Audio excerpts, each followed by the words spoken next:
আসসালামু আলাইকুম প্রিয় দর্শক, যে যেখান থেকে আমার আজকের ভিডিওটা দেখছেন সবাইকে শুভেচ্ছা জানাচ্ছি সানিয়া কবির রেসিপিতে নতুন আরও একটি পর্ব দেখার জন্য।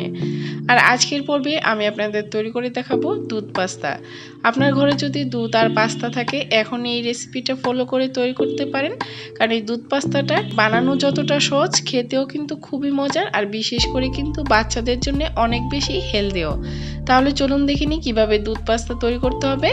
চুলায় একটি প্যানে পর্যাপ্ত পরিমাণে পানি দিয়েছিলাম। পানিটা বলক চলে আসার পর পানির মধ্যে আমি দিয়ে দিচ্ছি 2 কাপ পরিমাণে পাস্তা আর 1 চা চামচ পরিমাণ দিয়ে দিচ্ছি লবণ। দিয়ে একটু নেড়ে চেড়ে মিক্সড করে দিচ্ছি আর অপেক্ষা করছি পাস্তাটা পুরোপুরি সিদ্ধ হয়ে যাওয়া পর্যন্ত। এইভাবে প্রায় 10 থেকে 12 মিনিট জাল করে নেওয়ার পর কিন্তু পাস্তাটা পুরোপুরি সিদ্ধ হয়ে গিয়েছে। এই পর্যায়ে এরকম একটা স্ট্রেনার দিয়ে পানিটা ঝরিয়ে আমি পাস্তাটা চুলা থেকে নামিয়ে নিচ্ছি।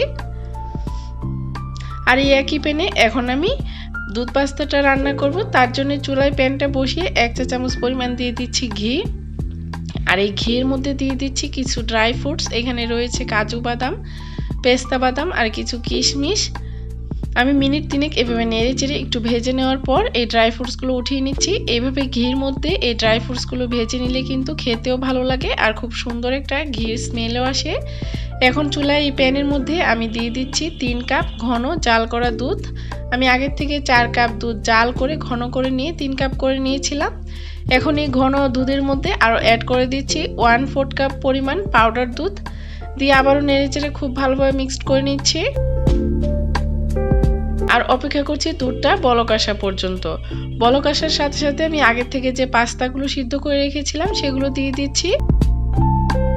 দিয়ে নেড়ে খুব ভালোভাবে মিক্সড করে নিচ্ছি আর এইভাবে দুধের সাথে পাস্তাটাকে মিনিট 4 রান্না করে নিচ্ছি। এভাবে কিছুক্ষণ জাল করে নেওয়ার পর আমি এর মধ্যে দিয়ে দিচ্ছি 3টা এলাচ। এতে কিন্তু খুব সুন্দর একটা ঘ্রাণ আসবে। এলাচটা দেওয়ার পর আবারও নেড়ে মিক্সড করে দিচ্ছি।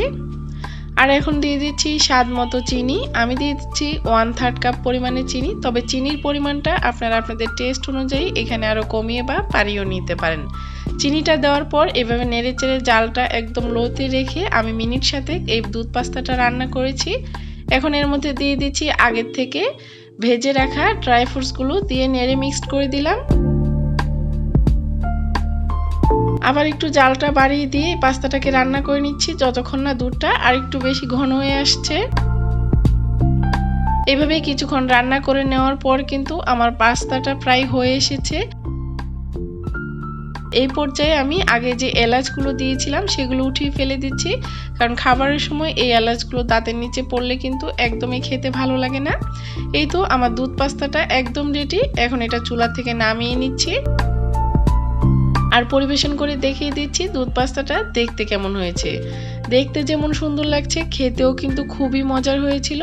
এইভাবে দুধ দিয়ে পাস্তা রান্না করতে পারেন, সবাই খেয়ে কিন্তু অনেক বেশি পছন্দ করবে আর বিশেষ করে বাচ্চারা তো অনেক বেশি লাইক করবে। আর বাচ্চাদের জন্য এই দুধ পাস্তাটা অনেক বেশি হেলদিও।